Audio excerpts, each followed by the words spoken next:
Los movimientos expresan ante todo lo contradictorio de esta sociedad, en muchos planos. Pero hay un aspecto de sus dinámicas que los caracteriza en sus desenvolvimientos.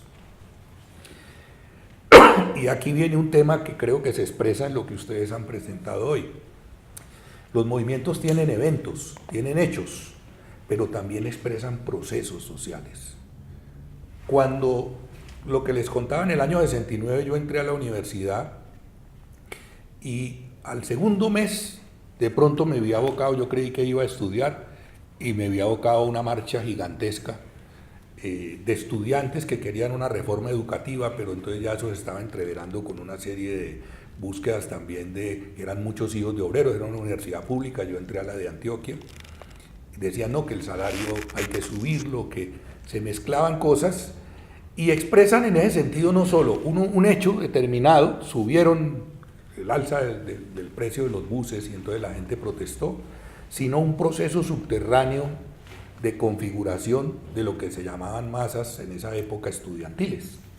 Fíjense, en Colombia pasamos de 1959, había como 30.000 estudiantes universitarios, si acaso, no, menos.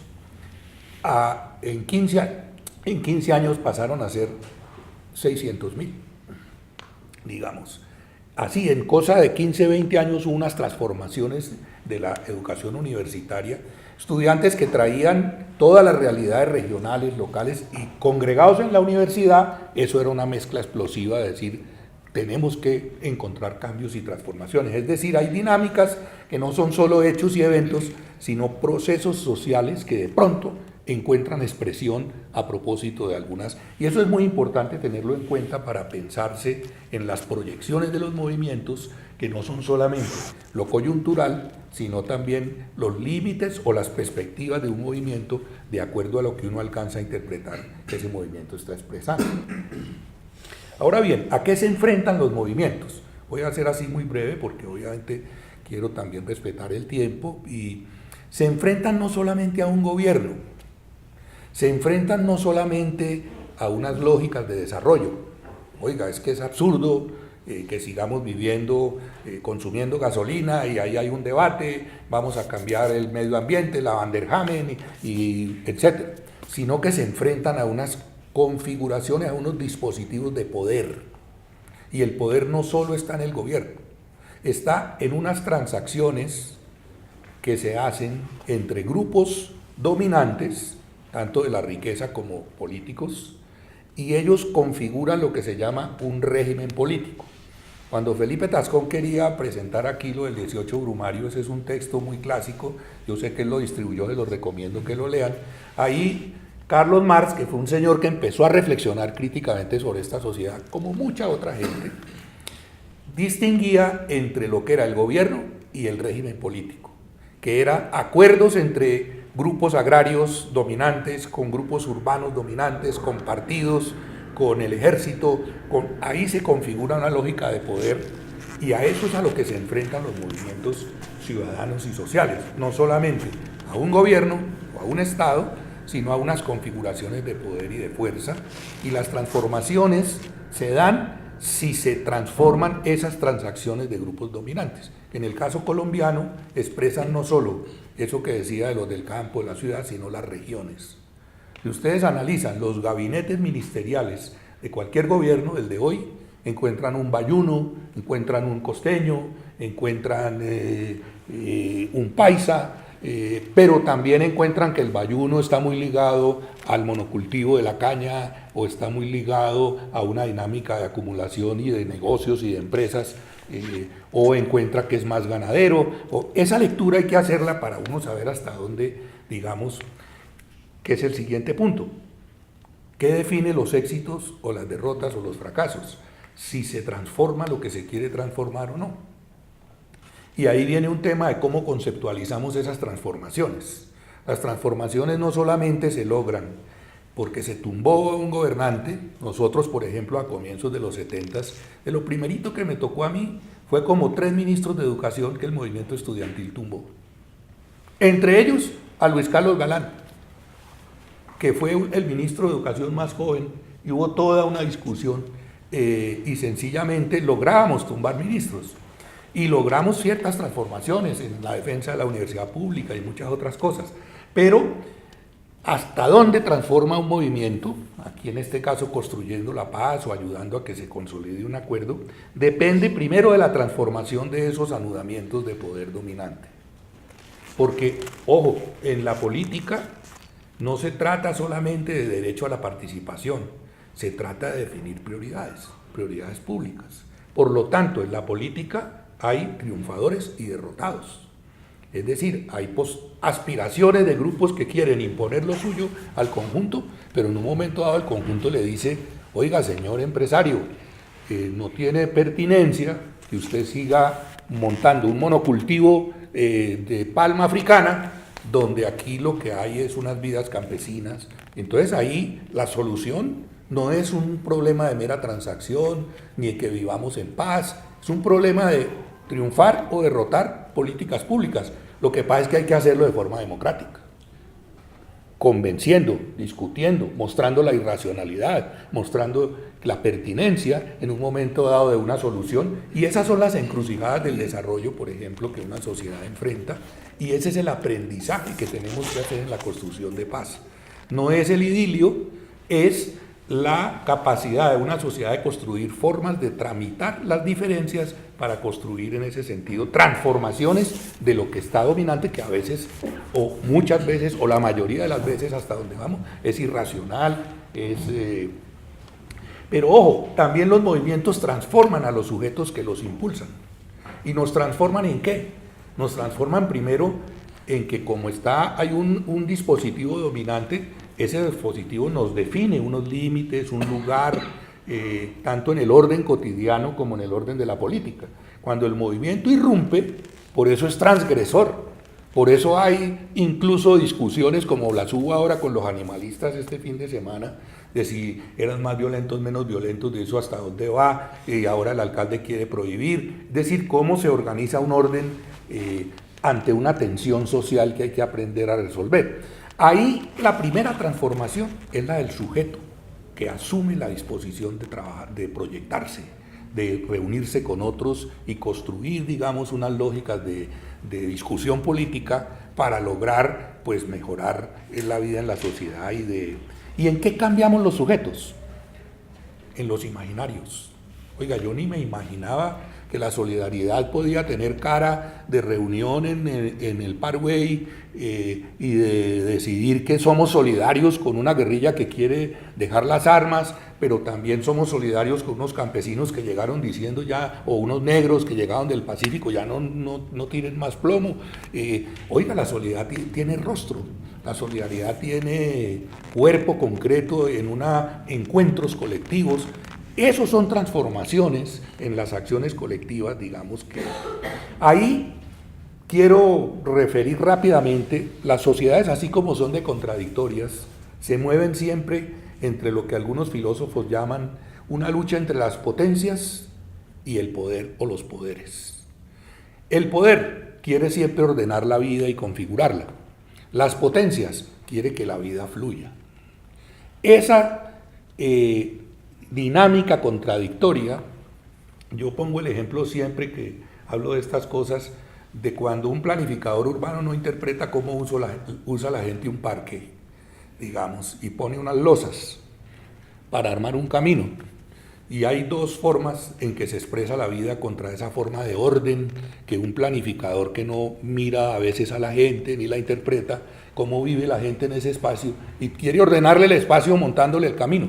Pues surge un camino, como pasa en el Parkway, distinto del camino encementado. Y es que el pasto empieza a ver una trochita, un surco, que es por donde la gente hace el quite, y la gente inventa su territorio porque la vida tiene su economía, tiene su forma, sus racionalidades. Y a veces el del poder ordena, pero la gente sencillamente coge el camino. Pero hay otra expresión de las potencias, es que debajo de esas losas, que a veces la gente ya no transita tanto, empieza a surgir el pasto y empieza a resquebrajarlo y empieza la raíz del árbol a levantar. Tampoco el planificador interpretó la naturaleza.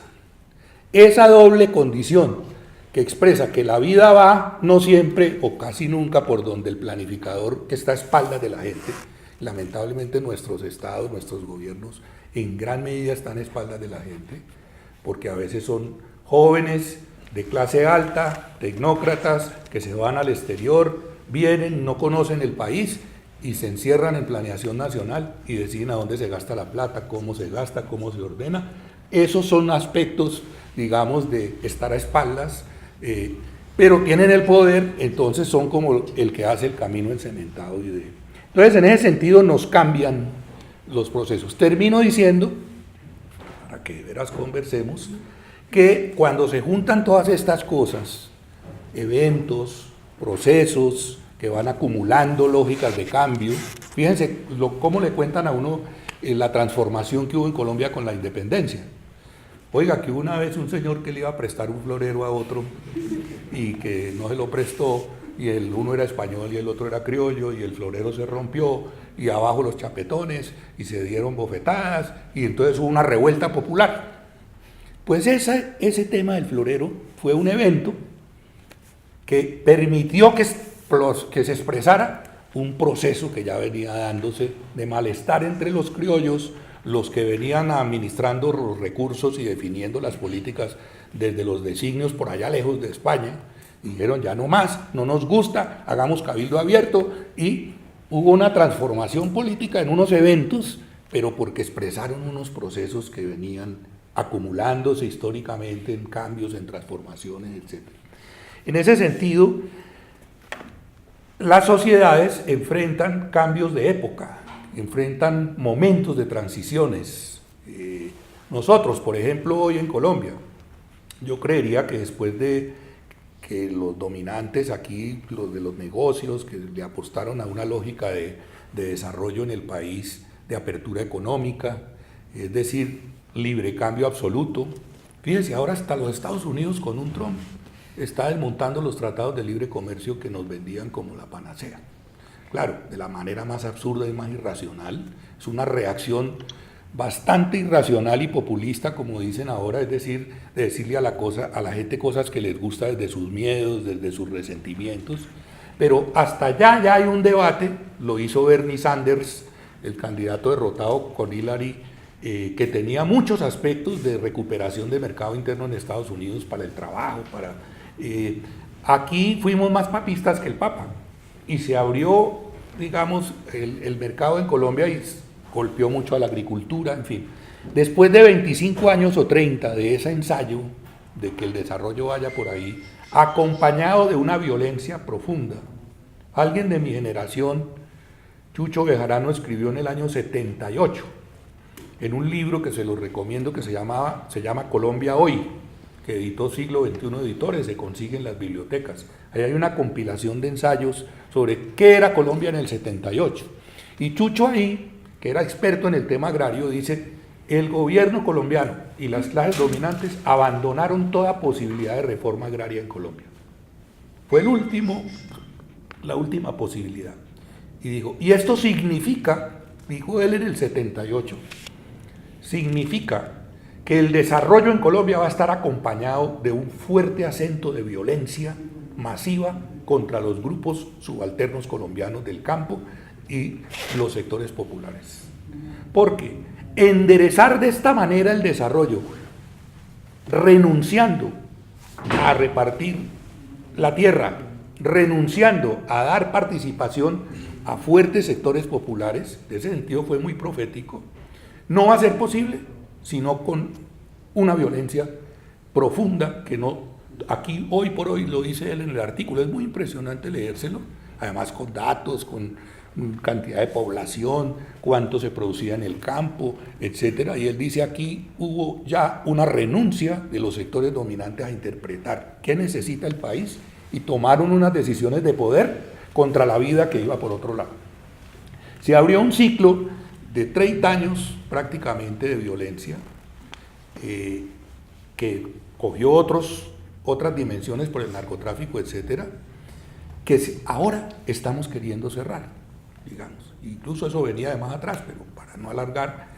Y en ese sentido, el país tiene datos que son muy impresionantes, que denotan que estamos con un proceso subterráneo que están ya buscando transformaciones, y eso es lo que se expresa en los líos del plebiscito, eso es lo que se expresa en la búsqueda de los acuerdos de paz, eso es lo que se expresa en estas formas como ustedes relatan la memoria, que dicen hubo mucho ruido atrás, no vi la muerte de quién, sabemos que venían, porque ya ustedes están viviendo otras realidades más globalizadas, más urbanas, etc. Entonces hoy estamos en una especie de encrucijada del país en que se combinan muchos sucesos con la ebullición de procesos de cambio de la sociedad, de las sensibilidades, de la comunicación, de la cultura, y ahí es donde tenemos mucha responsabilidad todos de interpretar que una cosa es el poder de un gobierno y otra cosa es el tamaño de las transformaciones que anhelamos para poder medir en dónde fracasamos o en dónde triunfamos.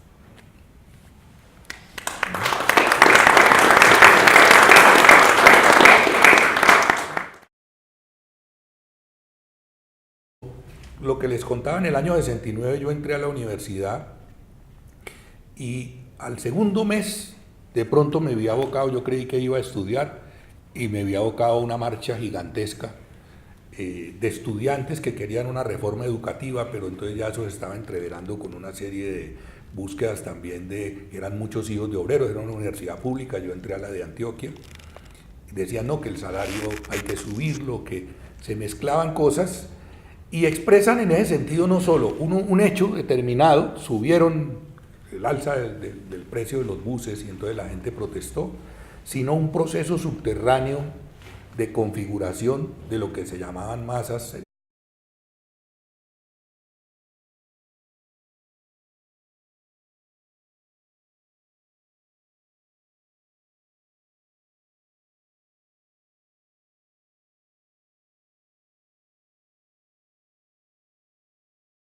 Los movimientos expresan ante todo lo contradictorio de esta sociedad, en muchos planos. Pero hay un aspecto de sus dinámicas que los caracteriza en sus desenvolvimientos. Y aquí viene un tema que creo que se expresa en lo que ustedes han presentado hoy. Los movimientos tienen eventos, tienen hechos, pero también expresan procesos sociales. Cuando en esa época estudiantiles. Fíjense, en Colombia pasamos de 1959, había como 30.000 estudiantes universitarios, si acaso, no, menos. En 15 años pasaron a ser 600.000, digamos.